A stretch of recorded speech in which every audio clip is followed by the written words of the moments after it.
حضرت مریم رضی اللہ تعالی عنہا پاک باز تھیں، مسجد میں رہی تھیں، پر مالک کی حکمت کے تقاضے بڑے عجیب ہیں نا۔ پھر جناب مریم کو اللہ تعالیٰ نے بغیر شوہر کے اولاد عطا کر دی۔ یہ بات ہی ایسی تھی، وہ کسی نے کہا تھا کہ مخلوق تو فنکار ہے اس درجہ کے پل بھر میں سنگے در کعبہ سے بھی اصنام تراشے، تم کون ہو کیا چیز ہے داغ کبابی، لوگوں نے تو مریم پہ بھی الزام تراشے۔ تو لوگوں نے کہا کدھر سے لے آئی بچہ، تیرا باپ تو ایسا نہیں تھا، کہاں سے لے آئی؟ اللہ کرے میں آپ کو سمجھا سکوں، ذرا اپنے آپ کو وہاں کھڑا کریں کہ ایک پاک باز عورت، پاک باپ کی بیٹی، طیب ماں کی بیٹی اور اللہ کے گھر میں پرورش پانے والی خاتون، ایک وہ وقت اور ایک یہ وقت کہ اس عورت کو کٹہرے میں کھڑا کر کے پوچھا جا رہا ہے کہ معاذ اللہ تیری گود میں بچہ جائز نہیں ہے، کہاں سے لائی ہے؟ اب خود سے صفائیاں بندہ کتنی کو دے، کتنی کو وضاحتیں کرے۔ اور میں نے تو اپنی زندگی میں دیکھا ہے زیادہ وضاحت دینے والے کو بھی لوگ جھوٹا سمجھنے لگ جاتے ہیں، زیادہ وضاحت دینے پر بھی لوگ کمزوری کا اظہار سمجھتے ہیں کہ کمزور پڑ گیا۔ آپ صلح کی کوشش کرتے ہیں، سامنے والا بزدل سمجھ لیتا ہے، زیادہ وضاحتیں بھی کمزور کر دیتی ہیں۔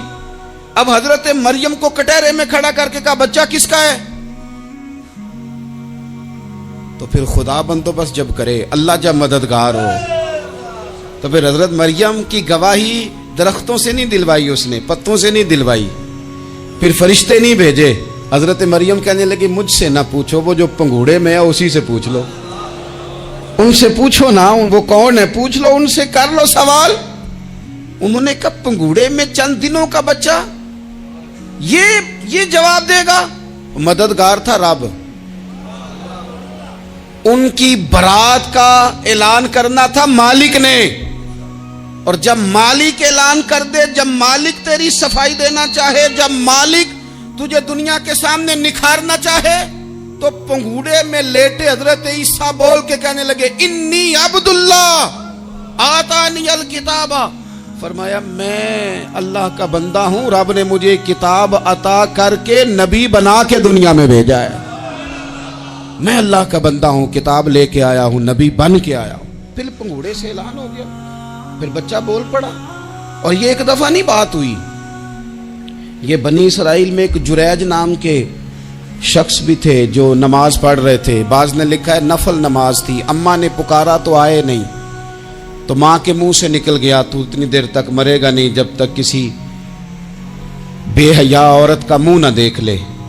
تو وہ عبادت گزار تھے، لیکن لوگوں نے ان کی عبادت، ریاضت، پرہیزگاری کو نہیں دیکھا، بس ایک عورت کو بھیج کے الزام لگوا دیا۔ وہ عورت آیا جایا کرتی تھی، اب آ جاتی ہیں عورتیں، مسئلہ پوچھنے کی نیت سے بھی آ جاتی ہیں۔ ماحول میں کچھ جگہ ایسی بھی ہیں جہاں عورتیں دم کرانے کے بہانے آ جاتی ہیں۔ وہ خاتون آتی جاتی تھی اس خانقاہ پہ، آستانے پہ، یہ بخاری میں موجود ہے، پھر اس نے کہا میری گود میں جو بچہ ہے یہ انہی کا ہے۔ مجھے بتائیں کیسے بندہ وضاحت دے؟ حالات خراب ہو گئے، لوگ کٹیا جلانے لگے، ماحول اور طرح کا بن گیا۔ میرے نبی پاک علیہ الصلوۃ والسلام فرماتے ہیں پھر اس رب کے بندے نے کہا مالک تو کریم ہے، تیری مشیت کا تقاضا آیا جو میری ماں نے جملے بولے تھے، پر اب میں وضاحت دینے کے قابل نہیں رہا، اب تو ہی کرم کرے گا تو دروازہ کھلے گا۔ تو وہ چند دنوں کا بچہ پنگوڑے میں بول کے کہنے لگا میں اس درویش کا نہیں، میں تو فلانے چرواہے کا بچہ ہوں، وہ جو بکریاں چراتا ہے۔ انسان زندگی میں جب جدوجہد کرتا ہے، کوشش کرتا ہے، وہ بہت سارے دنیاوی اسباب اختیار کرتا ہے، جتنی عقل اللہ نے دی ہوتی ہے اس عقل کا بھی وہ استعمال کرتا ہے، کوشش کرتا ہے کہ کچھ اچیو کر سکے زندگی میں، کچھ مقاصد کا حصول اسے میسر آئے۔ عزیز بھائیوں، ایک بات اپنے ذہن میں اچھی طرح بٹھا لیں اور لکھ لیں کہ زندگی میں جو کسی بندے کو کامیابی حاصل ہوتی ہے وہ رب تعالیٰ کی مدد سے حاصل ہوتی ہے۔ اگر رب تعالیٰ مددگار ہو تو پھر کوئی چیز بھی رستے میں رکاوٹ نہیں بنتی، اور اگر مالک کریم کو منظور نہ ہو تو انسان بہترین سیاستدان ہو، اچھا ایڈمنسٹریٹر ہو، اس کا ذہن بڑی وسعت رکھتا ہو، بڑی اچھی پلاننگ کرنا جانتا ہو، سارا کچھ ہو،